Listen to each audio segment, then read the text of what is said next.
When a woman is a single parent, she's called a strong woman, but the father's called a deadbeat dad. How is that equal? How does that work out that way? It's wild. Men don't want to have kids because they're confused whether or not they're a man or a woman these days.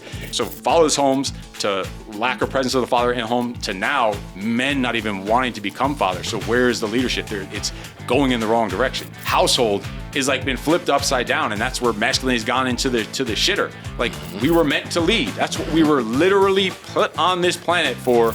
From whatever you want to call your God, the universe, your creator, whatever you call it, a higher power, we were put here to lead. Remember, adversity is your advantage.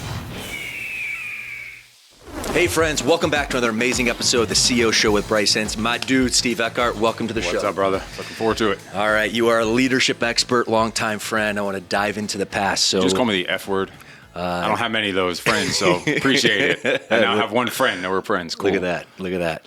Well, your backstory is a U.S. Marine, so respect for that. I want to talk a little bit about your experience in the military, what drew you in, and kind of give us a backstory. Yeah, so I went literally straight from the courthouse to the Marine Corps recruiter. It was either go to jail for 2 years or go to the Marine Corps for 4. And it was just the Marine Corps only, not Army or Navy or Air Force, because they had a 2-year commitment at the time. Mm-hmm. Marine Corps was only 4 years. My brother was also a Marine and a cop at the time, so he influenced me and helped me get into it.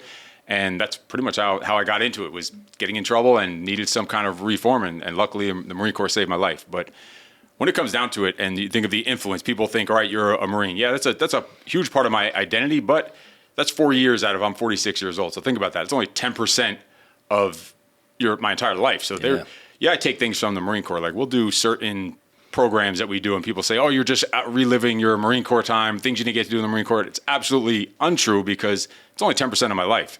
That is a part of my identity, but that's all it is, a part of my identity. You know, from entrepreneurship, I guarantee I've learned more from entrepreneurship, from fatherhood, from being in the streets, getting in trouble before I was in the Marine Corps. I use just as much of that knowledge and experience and influence as I do as the Marine Corps knowledge. But there is definitely a huge chunk of the Marine Corps: leadership, discipline, team development, and communication, problem solving that we had to do in the Marine Corps, and attention to detail. Of course, that's all implemented in things I do nowadays, but again, that's 10% of it. There's so many other aspects to it. Just to make that clear, people think, oh, you're a Marine, you just do everything the Marine way. No, I do things the father way. I do things the entrepreneur way. I also do things the criminal way, things I learned from being a criminal years ago and what not to do and how not to act. So those are all pieces of the puzzle. Love it.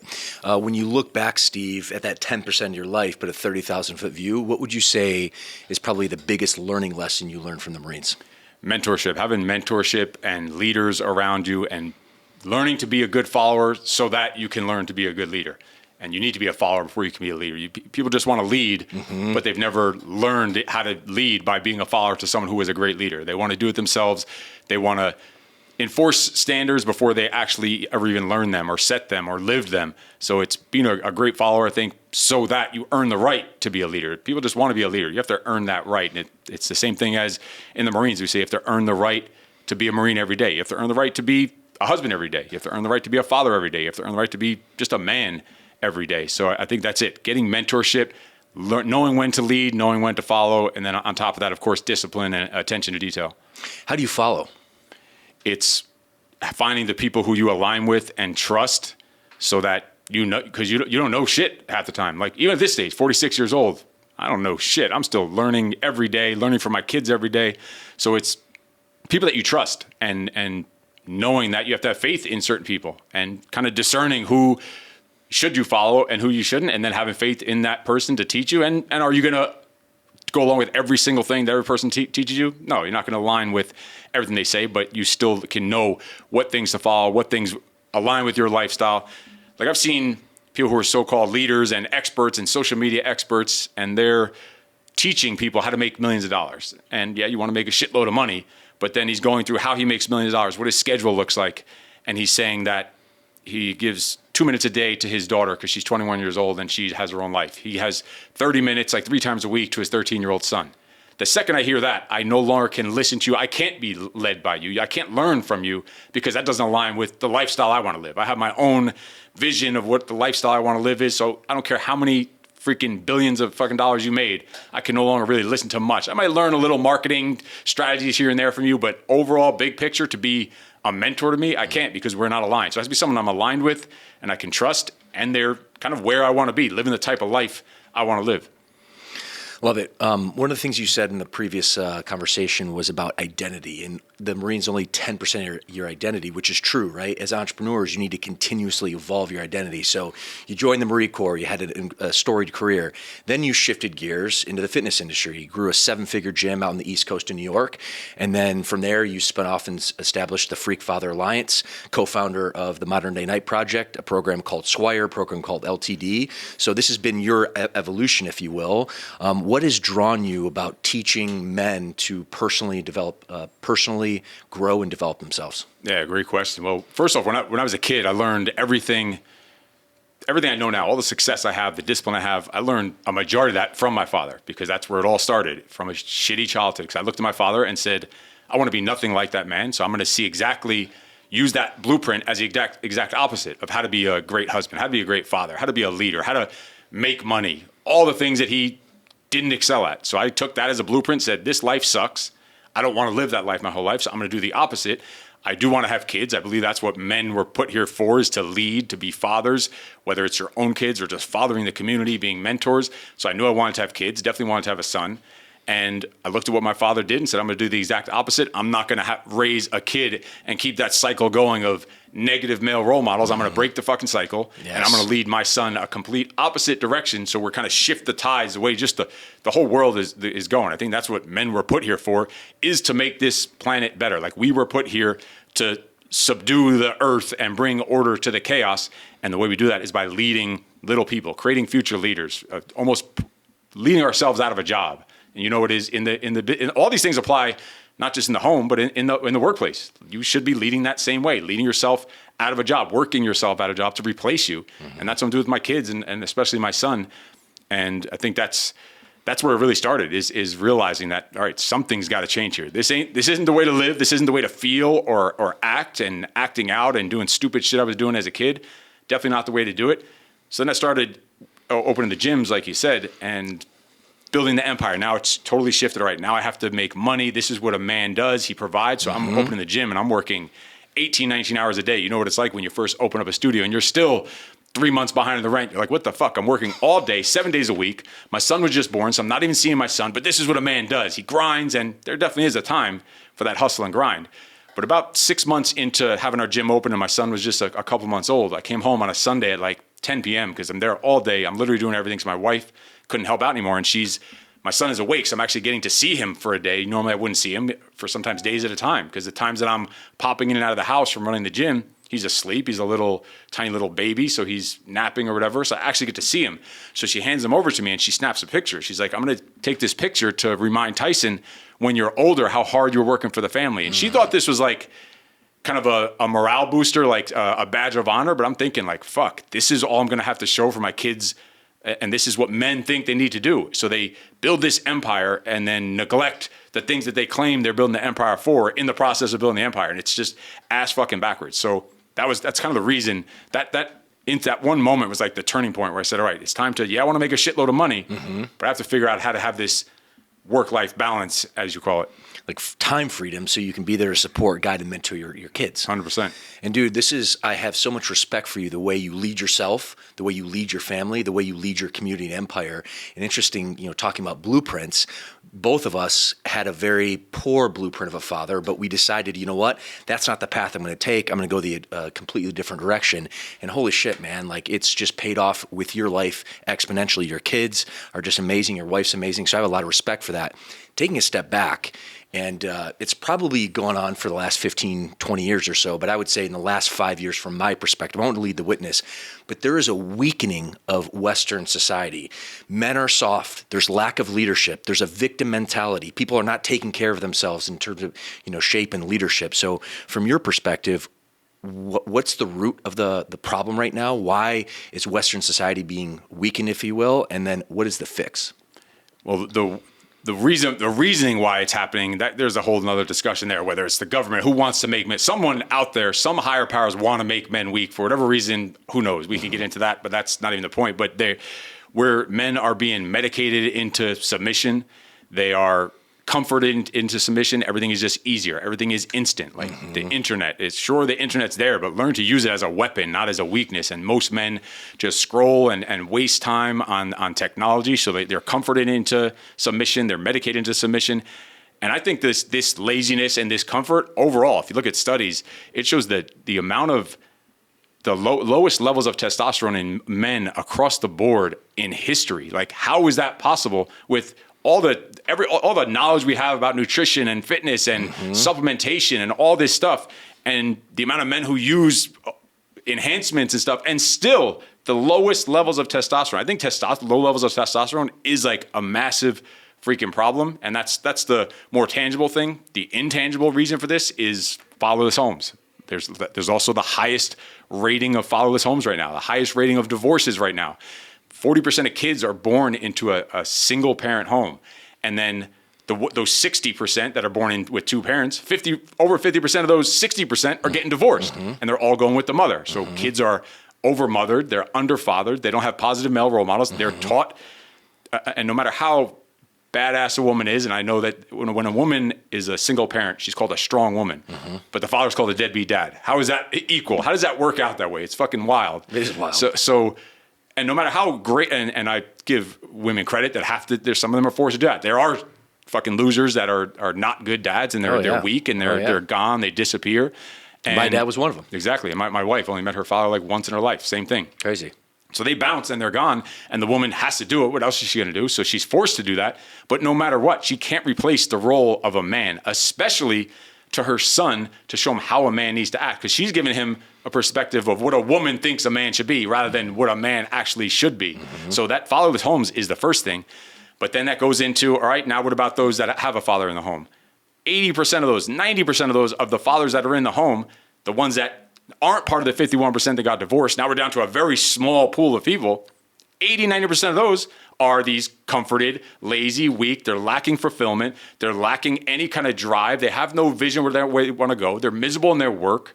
They're going to work every day, and they're fucking miserable, stuck in their cubicle doing shit they don't like, with no passion, no purpose. They're not using their superpowers, not unleashing any part of their potential. So they're just pacified into like just mediocrity, and they're just these zombies just dragging their knuckles through life. And that's the few boys that have a dad in the home, the majority of them, that's what they're seeing. So now they're taught, okay, this is what a man does. He just goes through the motions. He lives miserable. He gets fat as fuck. He doesn't eat healthy. He doesn't treat his wife right. He barely sees his kids. This is what a man does. And that goes on and on. So that's the second stage. Then there's even a deeper stage now these days. There's also the lowest rate in this country of births.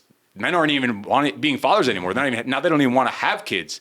And that's probably a two-part side to it. Men don't want to have kids because they're confused whether or not they're a man or a woman these fucking days. And it's sad that I'm laughing because it's true, though. Crazy. It sounds like a fucking joke. It's crazy. So they don't even know if they're men or women, first of all. But then the ones that, all right, realize that, okay, I'm a man, and they don't even want to have kids because they saw what their childhood was like. They saw what a weak role model they had. They're too afraid to. They know they don't. They feel like they don't have what it takes to lead another person. And so fatherless homes, to lack of presence of the father in home, to now men not even wanting to become fathers. So where is the leadership there? It's going in the wrong direction. I couldn't agree with you more, my friend. Another F-bomb for you. All right. Transitioning on and just knowing you and being friends with you for the last 10 years or so, I know a lot of the topics I'm going to talk about are just central to your philosophies and your mentorship program. So before we get to that, over 10 years, I want to tell you yourself, I don't know, I know you're usually probably the one that checks in on people, gives people gratitude and appreciation. I want to let you know your journey that I've seen just since I've known you, and even knowing your story from behind is just fucking awesome, and it's an inspiration to a lot of people. So you are a leader, and you are fathering millions of people out there, whether you know it or not. So I just wanted to let you know that. Thanks, brother. In person. I appreciate that. Yeah. That means a lot from you. All right, so speaking of fathers, the Freak Father Alliance is a mentorship program you created, and you are known, which I just freaking love so much, for no excuses mindset. In a world of excuses, this dude I'm sitting right here right now has a no excuse mindset. So I'm curious, Steve, from your perspective, how did you develop that, and how can others develop that too? Well, from seeing the excuses that men make, from my father to men in general, and it's just when you see a man making excuses, or a man complaining, or on the internet, I get like haters and gossipers every day. Like a man that is gossiping or is just talking shit and wasting their time and hating on other people or making excuses about why they're where they are in life. It makes you sick to your fucking stomach. Like a man was not meant to be the whiner and the complainer with the little bitch victim mentality. Like we weren't created for that. No. We were created to subdue the earth, to multiply, to make this earth a better place, to all the way back to the freaking Bible, to tend to the garden. Like we can't tend to the garden and make this earth a better place and leave it better than we found it by being whiny little bitches. Like it's disgusting. And you see it in men happen. And it's horrible. Like my kids know when they make an excuse, like they're doing either push-ups or they're getting punched or something. Like it's just disgusting. I can't take it. I have to tattoo it on my arms because I'm no different. I was a kid that made excuses all the time. And I saw myself going down that same pattern as a kid.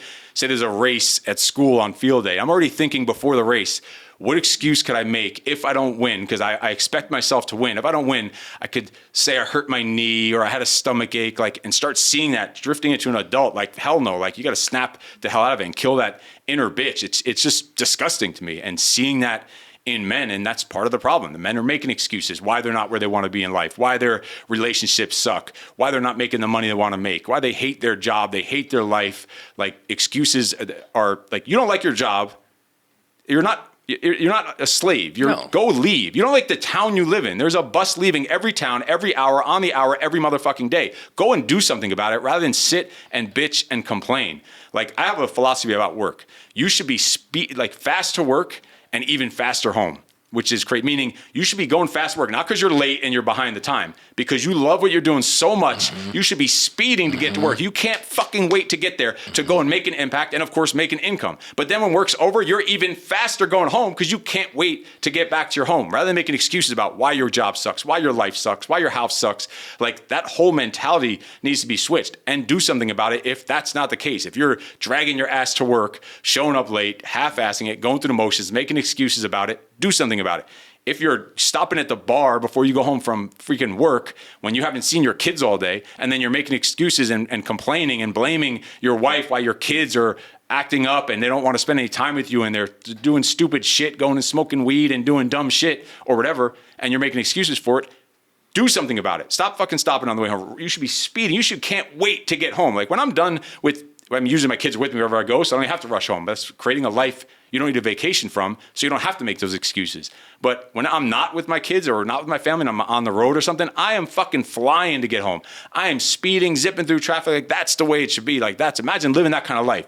Fast to work, even faster home. Like it's a fucking awesome way to think and live. And that helps you erase some of the excuses. Dude, man, just love this so much. And I'm going to talk to the camera for a second. A lot of people ask me business, advice, mindset advice. If you want to be successful, you got to have the mindset this guy is talking right now. Fires me up, but this is the truth because success leaves clues. So fire me up, brother.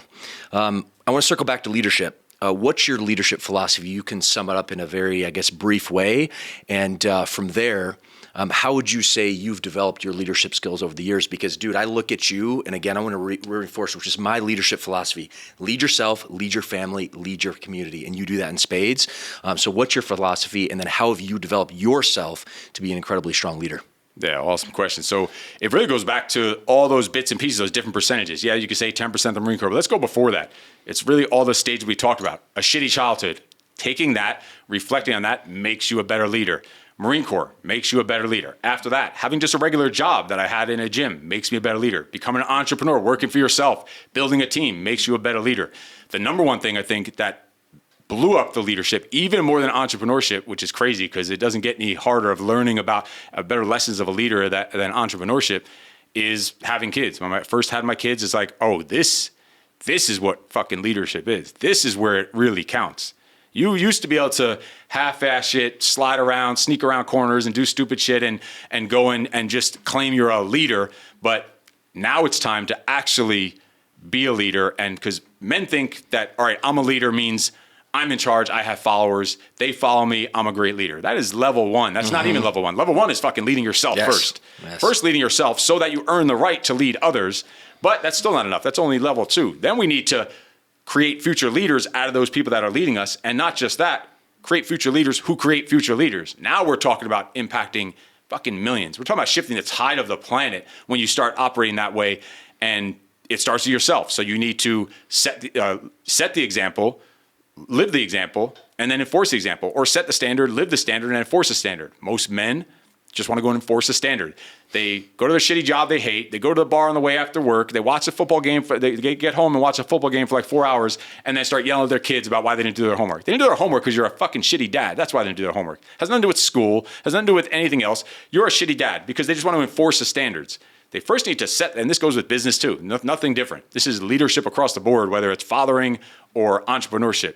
Setting the standard, meaning clearly communicating, here's a standard, or here is what is expected, here's the expectations, here's the boundaries, setting that clearly, then living it, which men forget it. They just completely skip that whole they just leapfrog that shit and abdicate that to who knows what, to LeBron James or some other motherfucker to raise their kids.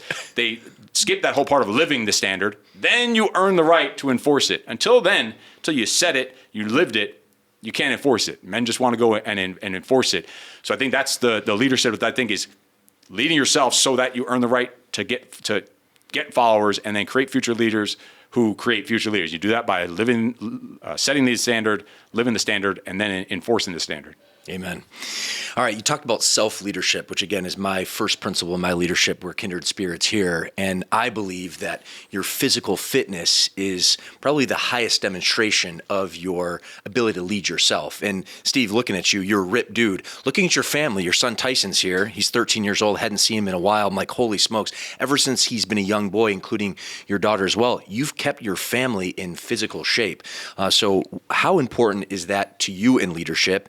And how has it impacted other areas of your life outside of just fitness, your family life, your business life, et cetera? Yeah, to me, there's no better way of connecting with anyone than going to do a workout or going to even doing some hard shit, doing some suffering together. That's how you get to know people. You get to know yourself. That's how you bond. That's how you build relationships. So what better? There's a picture I'm thinking of as you're saying this that I have, this one photo. I'm doing this outdoor workout. It's at my house. It's with my entire family. All my kids have some of their friends there. I have, well, not friends. I have clients there. I don't have, no friends showed up. I'm still looking for them. Now I have one, so you're going to join me. So there's friends there. There's family there. There's clients there. There's potential clients, prospects there. There's neighbors there. There's your kids there.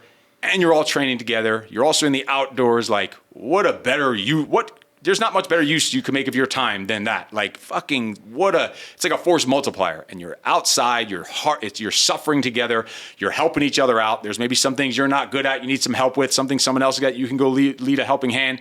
And this is all from fitness, this is all from training. That is like, to me, the foundation of all discipline. We train every single day. We haven't taken a day off, and my son either, he's 13, hasn't taken it off. In a couple of weeks, it'll be 1,000 straight days of 0 days off, like not a single day off. We're talking about training every single day, a full, real training session, 0 days off. Because what that does is people are like, well, you're overtraining. Well, if that's the worst thing I did all day is overtraining, I did too much of working out and fitness, that's a pretty damn good fucking day. And that's coming from the motherfucker who's got Cheeto stains on his tie. Yep. And he's telling me, oh, that's overtraining, guy. Right. Or the critics on the internet that they're all the experts, and they tell you that it's overtraining, you're doing damage to yourself, you're damaging your kids. Okay, but your kid is obese, and the obesity numbers is ridiculous. So we train every day. What that does is first makes the rest of the day easy. Like we came here, we just trained right at BK Strength right before this intentionally. It makes this podcast easy. Some people could be nervous or have anxiety. I weaponize that anxiety. I do it by doing the workouts. We go there and we kill ourselves in the training session every day. What could the world do to me? After I'm willing to do this to myself, what the fuck could you do to me? It makes you unbeatable. It makes you fucking bulletproof and bullshit bulletproof from the rest of the day. You build up that resilience, but it's also a guaranteed win every day. If I know I'm training every single day, like it's not even a question. It's just about when are we training. We already know what we're training. We have it all programmed out, and my kids help out with the programming, and we already know what we're doing. It's just, all right, what time are we doing it each day? And we set that in the beginning of the week. It's a guaranteed win every day. I can't have a day without a win. Worst comes to worst, everything else went to shit. We got our session in. It's a fucking win. We made ourselves better. We connected because we also work out together as a family, literally 7 days a week. There's at least 2 of us together, usually all 4 of us, if we're not breaking up into pairs because of scheduling. Like today, it was just me and Tyson because we were here and we did the workout over here. But it's a guaranteed win every day. I don't have to worry. Like, I know it's going to be a good day just from getting the training session in. And there's nothing wrong with the byproduct of being healthy, being stronger, being fit. Also builds up resilience and endurance. Like those nights when you have to stay up all night for work because something happened, you have the endurance and the energy to last that fight because of your health and your fitness and eating right and taking care of yourself. So many reasons, like it is the foundation of everything. Like if all else fails, I'm fucking training. Like there could be some Chinese dudes paragliding in from the sky to come and do an invasion. You'll see me out in the backyard getting my workout and doing my pull-ups before we go defend the fucking country, because that's just what it takes. And I know that if I stick to those daily disciplines throughout the year, throughout the decades, no matter what, like people have non-negotiables, but then they negotiate the fuck out of them every day. They're not non-negotiables if you're wish-washy on them. So I know these are the certain things, 5 or 6 things that I'm going to do every day, 7 days a week, whether it's cold or hot, whether it's a holiday, the weekday, the weekend, whether I'm making a shitload of money or it's a slow month.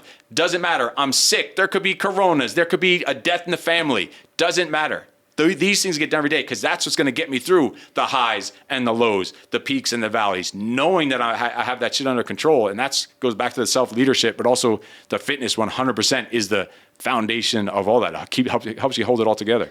One word, Steve, that you said to me, very intentional. It's not working out. It's not going through the motions. It's train with intentionality. I would love your perspective on that. Yeah, we are training. We are training for all those things I just said. We're training for the time we have to stay up all night to go in and deal with some stuff. We were just on an RV trip the other day and we got caught in this traffic. We didn't get to where we were going until like 3 or 4 in the morning. And then when you get there, you have to set up the whole campsite. So we're doing that at 3 and 4 in the morning after being up all night, having to crank stuff and set up tubes and all this other stuff that you have to do, moving chairs and cages and walking dogs and all this stuff we have to do. You're dead tired, but it's the training that allows you to do that, lets you deal with when life does kick you in the nuts or kick you in the teeth when you're down.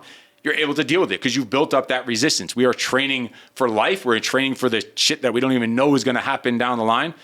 But also that we're training, I'm training my kids to show them, what does discipline look like? What does dedication look like? What is doing it no matter what, no matter how your feelings are, you get it done no matter what. It's training them and teaching them. People are like, well, you're brainwashing your kids. You're damn fucking right I'm brainwashing my kids to be awesome humans and to put me out of a fucking job. I'm brainwashing the fuck out of them.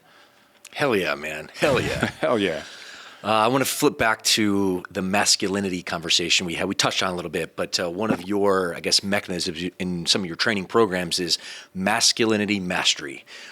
Steve, from your perspective, how do you define masculinity, and then why is it important for men to embrace this concept? Yeah, I think we hit on why it's important a little bit already about all the ways that men are and the way that fatherhood is going and the leadership and the lack of and the soft men and the weak men. Masculinity overall is a lot of the things we're talking about, but it's a man who is bringing order to the chaos, a man who is living the example, not just setting it and enforcing it. And he has intentionality. He has the mindset of, all right, I have this saying, I say, be the one. Be the one that everyone around you looks up to, looks up to as a leader, as a father, as someone who they can follow.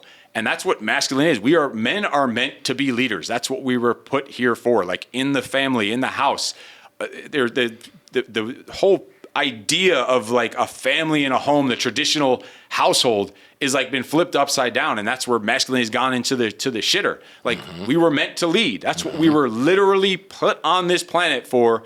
From whatever you want to call your God, the universe, your creator, whatever you call it, a higher power. We were put here to lead. We were created to create. We were built strong to actually implement that strength. Like we are meant to be strong. And that's all what masculinity is, to operate with intentionality. Like everything has a purpose. There's no wasted time or wasted effort. I also call it being the flame keeper. I'm the flame keeper of the people around me. I'm going to keep their flame lit, both for fire, for light, for warmth, for motivation, for energy, for fuel. Like I am going to be the flame keeper. So what our significance, masculinity, is when you come to the realization that your significance is dependent on something outside of yourself, something bigger and better than yourself. And to me, that's your kids, your team, your family, your friends, your community. So when you realize and you flip that switch, most men are so selfish. They're worried about what they're going to do next, of course we want to make money, but that's all they're tied up into. And we forget our significance as a man. We're nothing by ourselves. We're fucking useless. We can't go against popular opinion these days. You can't go make a fucking baby on your own as a man. I know they have the pregnant. Spoiler alert. Yeah.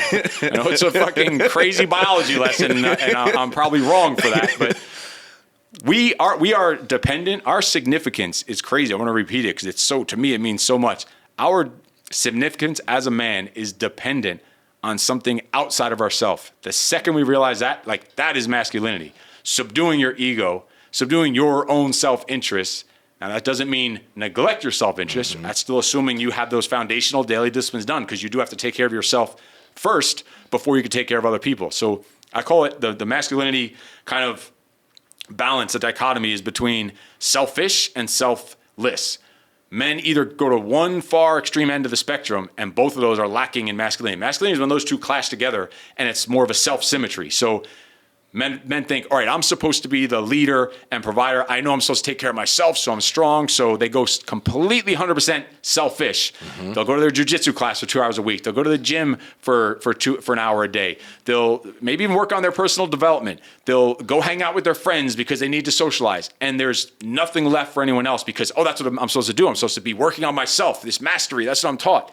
But it's 100% on the far end of the spectrum of selfish. But then there's the other guy who's just Mr. fucking nice guy on the selfless that, I'm supposed to put everyone else before myself. That's what a man does. He subdues himself and his own self-interest for his people. So he goes the complete far end and his own self turns to shit. So when those two combine, the selfless and the selfish combined together is that self-symmetry. And that's where masculinity collides, where it's, all right, I'm going to take care of myself so that I can take care of other people, not one or the other. And that's what our significance is dependent on. Something outside of ourselves, leading other people, taking care of other people. And to me, that's where masculinity lies. Like that's what we were put here for on this planet. Dude, I love that framework. On the flip side, and the buzzword right now is toxic masculinity, which freaking drives me crazy. But what do you say to that? I think it's a fucking oxymoron. Like, if masculinity is what I just described, how could that like toxic? They can't go together. They can't combine. But it's also part of this whole whatever I said about the reasoning behind it. Why is the world shifting men this way? I don't know if you saw there was a study in American Psychological something Association, some big one of those associations did a report, and it said traditional masculinity, which consists of stoicism, assertiveness, aggressiveness, competitiveness, is considered not healthy and toxic. It's from the American Psychological Association. Their studies of their fucking weasels in a lab somewhere claim that this is assertiveness and competitiveness and aggressiveness and stoicism. This is bad. This is unhealthy. So it's freaking crazy that it's coming from somewhere else. Like we're being told it's toxic. Mm-hmm. To be a man is toxic. We should be soft and feminine and vulnerable and go and talk about our feelings all the time. And is there a time and a place for all these things? Sure. To the right degree, to the right person at the right time for the right reasons, but not just all the time, mm-hmm. just walking around whining and bitching mm-hmm. and walking around fucking. If they had their way,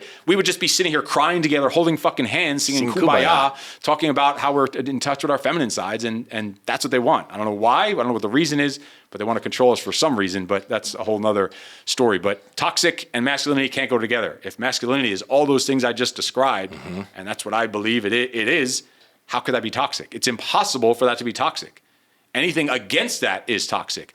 And then they also said that those traits are what are causing the problems in the world today. The aggressiveness and assertiveness of men and the competitiveness is toxic and unhealthy. It's causing the problem. It's the fucking opposite. Exactly. It's the opposite. The lack of those things. That's what causes chaos and war and all that shit. You know what I mean? It's fucking nuts. And this is coming from the professors, but they're also the ones who, like the Stanford, I don't know if you know their words of inclusion that they eliminated that you couldn't say anymore. So it's also coming from people like that. So you can't be too. Nowadays, I'm not surprised of anything. There's nothing I see in the news anymore that freaking shocks me anymore because we've seen most of it. Most of it. I'm sure they'll still get to come up with something. Yeah. They'll figure out something new. Totally. All right, so shifting gears, I want to talk a little bit about financial success because this is a pillar of your leadership and success, and it's extremely important. So you coach men on, creating better financial lives for their families. What do you, from your perspective, what are some common mistakes that you see men make from their finances, and then how do you overcome those? Yeah, great question. So first off is determine the difference between rich and wealthy. I am any room I step into, I am never the richest. I'm never the smartest. I'm definitely not the smartest. Never the most handsome. Shit, I'm stepping in a room with you. I'm just an ugly motherfucker. But I am, in any room I step into, at least equally or the most wealthiest. That's the way I see it. I may not be the richest. I may be the dumbest, but I'm going to be the wealthiest in any fucking room I step into. The first thing is to determine the difference between those two, so that I don't get so caught up on the richness that I forget about the wealth. The wealth to me is working out with my family 7 days a week, eating dinner with my family 7 days a week, staying in health and in shape at 46 years old to still be able to be in shape and have abs. That's wealth to me. You look like you're 20, bro. That's the real fucking wealth. Yeah. Like, to me, you see dudes that are making millions of dollars that are fat as shit, and that is not wealth. That is an unsuccessful person. I don't care how much money. So that's the first thing, is to distinguish between those two. Okay, so now if this is what I consider wealth, how can I maximize and make the most possible amount of money while still staying the wealthiest in the room? So it might mean I have to not make as much money as I could, but I would be less wealthy. I'd be richer, but I want to live this lifestyle. I have a vision of what the lifestyle I want to live is. So now within the boundaries of that lifestyle, how can I make the most possible money? Because I still want to make a shitload of money. Who doesn't want to make money? Everyone says, oh, I just want to make impact. It's not about the money. Bullshit. No, we all want to make fucking money. Money helps you go on cool adventures and vacations and buy cool shit that you like to do and whatever. So that's the first thing, is determine those two. And all right, so now that this is the lifestyle I want to live, this is what wealth means to me. How do I maintain this level of wealth, which is the most important? And then now within those boundaries and within that lifestyle, make the most fuck ton amount of money possible within that. And then the next thing is to realize that the amount of money that I make, most men, they could be, I'll talk to men that I coach, and they'll be talking about, they went to a jiu-jitsu tournament with their kids and they all did well and they had so much fun. It was such a great experience. They had an awesome date night with their wife and they worked out every day. Their parents are doing great. They had a family dinner and everyone was over and laughing and having a good time. But they lost this deal. A client canceled on them. They lost whatever amount of money, and then they rate their week as like a 3 out of 10. I'm like, are you fucking kidding me? That's like a 9 out of 10. The only thing that would have made a 10 out of 10 is if you didn't lose those clients. Mm-hmm. But since they had that little dip in the money for that week, everything else that happened in their life was fucking negated. So I'm kind of coming from the money from little bit of a different angle to say, like, yeah, that's important, but that is not what our significance is dependent on. Our significance is dependent on something bigger than ourselves, leading those people outside of ourselves. And then, let's make a shit ton of money on the way. But men tie too much of their self-worth and their self-esteem and even their masculinity. They no longer feel like a man.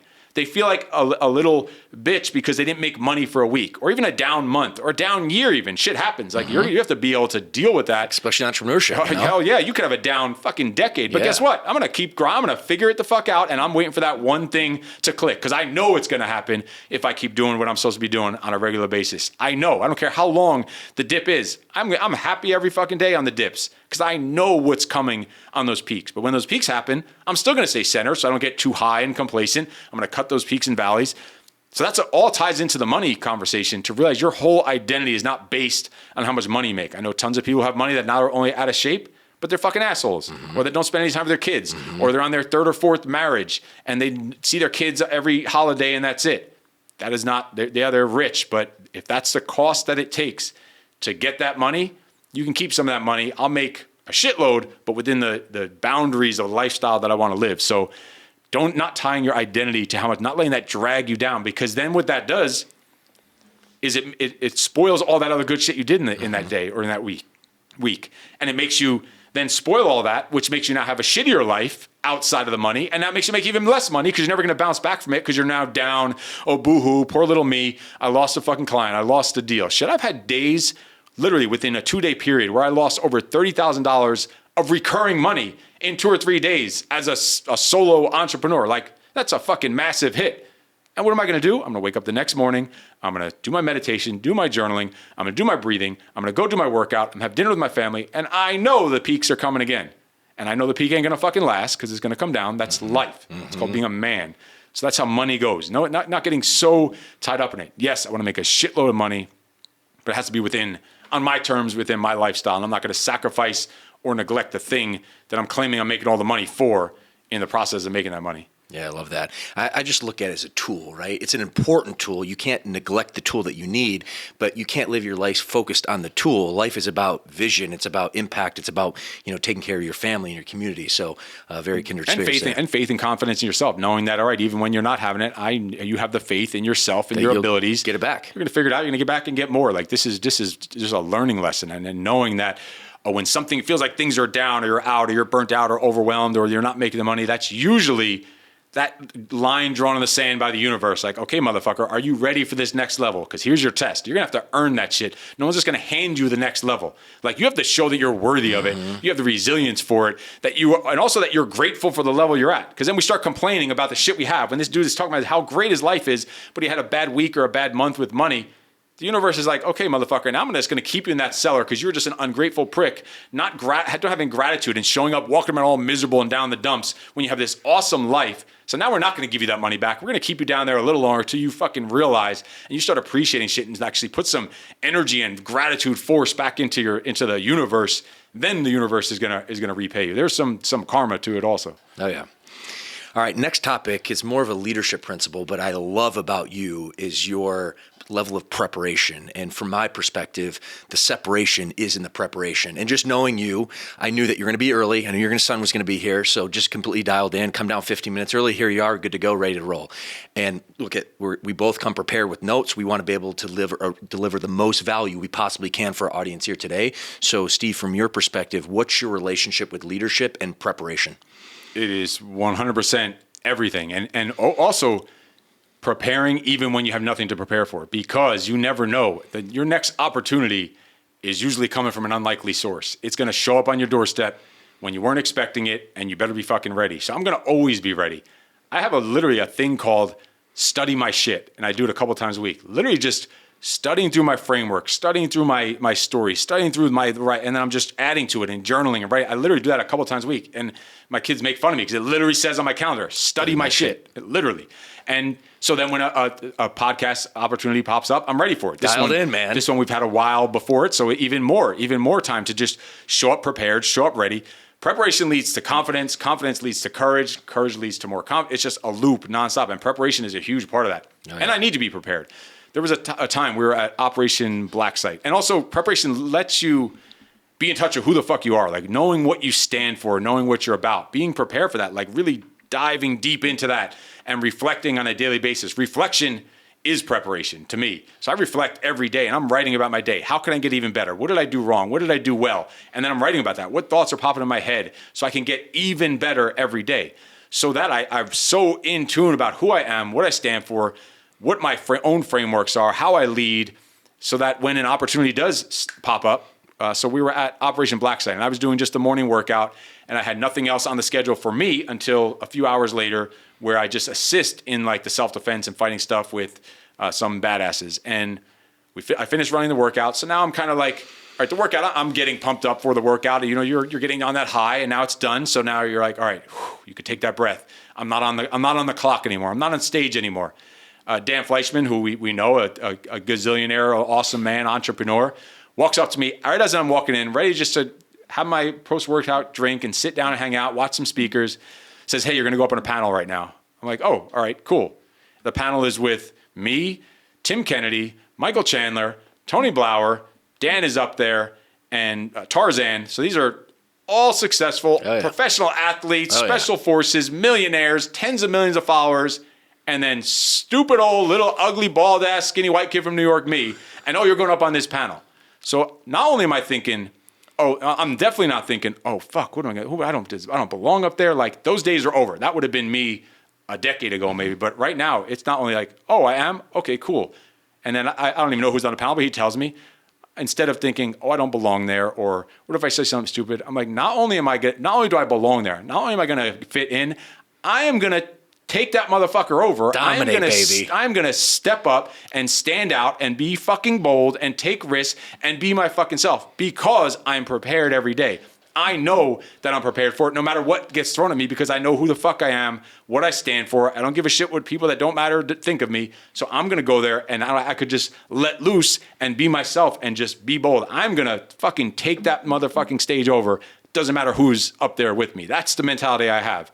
And it's not anything about those other people or they're just ridiculously awesome men. It's just that that's how I need to show up to be who I need to be, to provide the value to the people in the audience that are sitting there for that panel, rather than me going up there and being timid and trying to be overly humble or whatever. Fuck no. I'm going to show up and be my fucking freak self because I know what that freak self is all about and what it stands for. Oh, you fire me up so much. Friends, listen to this guy if you want to be successful.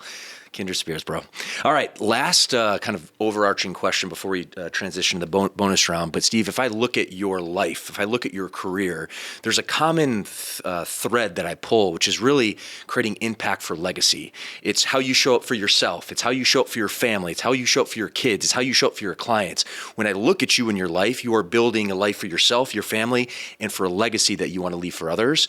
So from that perspective, if someone's watching this or listening to this right now, how can they follow in your footsteps? How can they create a life and a legacy that they'll be proud of?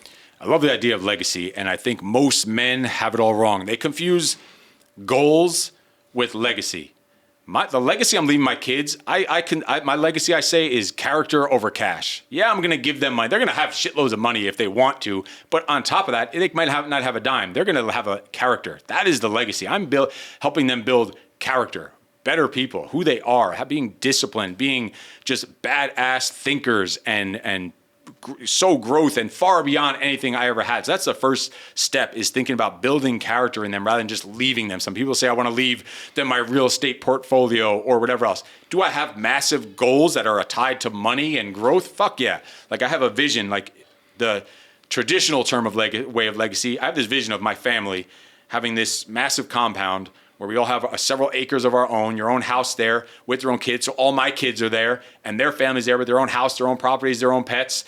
And then their kids have their own houses on there. And it's just this massive community of just our family staying together. Because my family, I live in California. I have a sister that lives in Kansas. Another sister lives in Florida. My other sister's in New Jersey. The other one's in New York with my brother. And we're scattered all over the place because we had no positive male leadership in the family to keep us together. So my overarching legacy is to keep them together, keep them all together, keep the generations together, and keep breaking that cycle. So we are all tight and close and living in our almost own community, all living together, being neighbors basically in our family. So that's the idea of a legacy, but that doesn't happen. I could walk out here right now and one of those fucking haters on the internet could show up and fucking snipe me. Who knows? You could die at any moment. You get hit by a fucking truck, get in a car accident. There was a crazy car accident on the highway last night. Never know when your ticket's getting freaking punched. So to me, legacy, that's not my legacy. That's just my goals. I can't make that my legacy because what if it never gets to that? Now, do I not have a legacy? My legacy is this fucking interview right now. Before that, my legacy was that last rep I just did in the fucking gym on that workout. Like that one set that I'm squeezing out the last rep and I have a torn bicep and I feel it jiggling because the muscle's not even attached to the bone. I feel it jiggling. Am I going to be a bitch or am I going to push through this last set? That's my fucking legacy because I'm sitting there with my son. So the moment, that fucking rep, the single rep in the gym, that is my legacy. My kids seeing how do you respond? How do you act? How does a man show up every fucking day, bringing the fire every second of every second? That's my legacy. And right now, this is my life. After this, my legacy is driving home with my son. What are we talking about? Are we laughing? Are we having fun? That's my legacy. The moment, the minute, the rep. I always say the rep is my legacy. The one single rep of the day in the gym is my legacy. And then the next rep after that is my next legacy. And the legacy keeps growing and growing every fucking moment, every second, every freaking rep. You fire me up, bro. Love it. All right, so you've been very gracious with your time. I still have a few minutes left with you. We're going to transition to the bonus round if that works for you. Let's do it. Vision. You are a true visionary. How have you developed and how do you develop vision? And it goes back to a lot of the things that we're really, really talking about, and it's putting myself out of a job. That is how I have a vision, like the vision of what was wrong with the world, what was wrong with my family, and how do I undo that? How do I break the cycle? Breaking the cycle, I would say, is part of the vision. Like that whole family compound is the vision. So it comes down to looking at my kids and the way they look at me. Like if you ask my son what he wants to be when he's older, he just says, just like you. Doesn't matter what his profession is, he wants to be just like me. My daughter, the saying that of hers that makes me get tied into the vision, and the vision is all about leading them, leading my family. When I tore my bicep, it was ripped off the bone. I couldn't even move my arm. It was at my son's birthday party. I didn't want to make a scene, so I didn't tell anyone. It just literally ripped off the bone. I fell off the rope that I was climbing, And just my son watched it. I took him aside because he can handle it. I know he's mature enough. And I told him, so I just ripped this arm. You got to help me move the coolers around. Don't tell anyone. Don't tell your mother because I don't want that to like hijack your birthday party. It was right at the beginning of the birthday party. We did an obstacle course. It's the only kid's birthday party. Literally, they have to sign a waiver to show up. And their parents have to sign it, and the kids, and it's literally heart attacks up and into, including broken bones, up into, including death for a kid's birthday party. But that's the kind of birthday parties we run. So they had signed the waiver, and I'm the one that gets fucking injured at the birthday party, rips the bone off. So I don't tell anyone that it happened because I don't want to hijack the party. I just tell my son so he could help me out, and he sees me like with this jiggly arm and all this. He doesn't freak out, and I know he's not going to freak out. Birthday party's over. No one knows about it. The whole time I just suck it up. I can't even feel my arm. It's like throbbing in what's supposed to be pain. I'm just ignoring it. We get in the car, and I finally tell my wife, and she fucking loses it. She freaks out, starts bawling, crying, like, you're the leader. We need you strong. I can't believe you. Why didn't you tell anyone? And this and that. My daughter in the back seat, and it gives me chills thinking about, like, this is what vision and legacy is all about.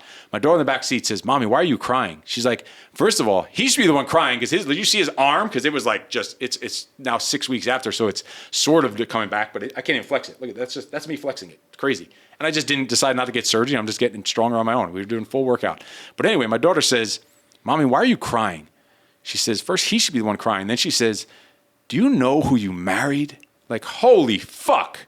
What more of a vision do I need to show up every motherfucking day for those two little, one that says, I want to be just like you, and one who says, do you know who you married? I need nothing else. You can't say anything. No internet hater can talk shit about me and me yelling at men in the project that could bring my day down when that is what I have. It's not hard to have a vision when you're hearing things like that, which on the other side, I can't stand men who are unsure of their vision and direction, and they're going through their midlife crisis, and they're lacking fulfillment. They don't have any purpose when they have kids. Like, you're doing it fucking wrong, brother. If you have kids and you don't have a purpose and a vision, like, there is your vision right there. All I have to think in my head to trigger, no matter what's going on, is I want to be just like you, and do you know who you married? Boom. What the fuck else do I need to have an awesome day and an awesome life? And vision to me is living a life you don't need a vacation from, living a legacy you don't have to wait a lifetime to start living, and living the type of life that people think you're fucking lying about. That is my vision. Steve, one of the probably biggest compliments I can give you is you are a free man. What does freedom mean to you? What I just said, living a life I don't need a vacation from, being my freak self, not afraid to be my freak self so that I can lead my family and my team, doing things on my own terms. That's why I work from home. We homeschool our kids. We are completely responsible for their education. Think about it. My son could be in school right now learning about how many pounds a fucking blue whale weighs or some shit right now when he has no interest in a fucking blue, or how many inches is a T-Rex's fucking claw. Now, how's that going to help him make money when he's fucking older? It's not. To know how many, how's it going to make him a better husband, a father, a leader, a man? Zero. I can give a fuck about a T-Rex's claw. But he's sitting here with us right now in this time here. This is education. Oh, yeah. He is learning. Oh, yeah. We sat at the gym together, training together, that instead of him being in school, he is learning there. We're talking about the workouts, the muscles. We're having a conversation on the car ride. On the way home, we listen to audiobooks.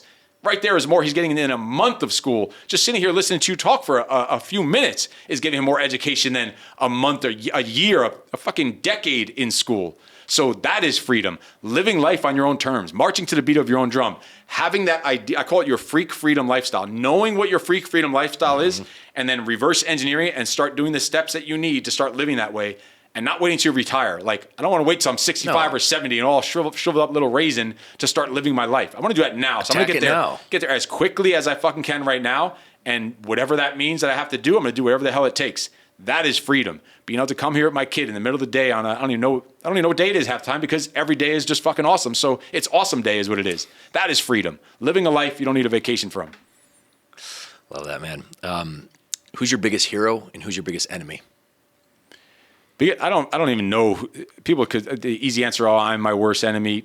Biggest enemy is, I don't even have an enemy. I don't even consider anything. There's nothing out there that makes me mad enough, because if I know if I'm doing what I need to do, I don't have to worry about the enemies. The enemies will get fucking destroyed. They will get run over no matter what, if I'm doing the things I need to be doing. Now, heroes, there could be traditional heroes, but this is going to tie back into everything we're saying. Like I have coaches. I've had role models. I've had mentors. I look at you and consider you a mentor, hearing a lot of the things that you do and talk about, and leadership. Likewise. Bedros obviously has been a mentor now for decades, over a decade to me. And my brother, when I was younger, was more of a father figure than my father was. These are all somewhat what it is. Other mentors in business and clients that I've had that have taught me a lot, Marine Corps drill instructors. Yeah, these are all little pieces of the puzzle. But when it comes down to it, my number one coach, my number one mentor that I get led by and biggest hero are my kids.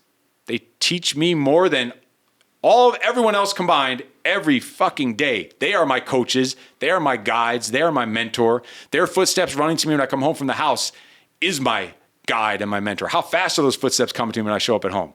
Are they fucking running and running me over, running out to the car and almost getting run over by the car because they hear me coming in to the house?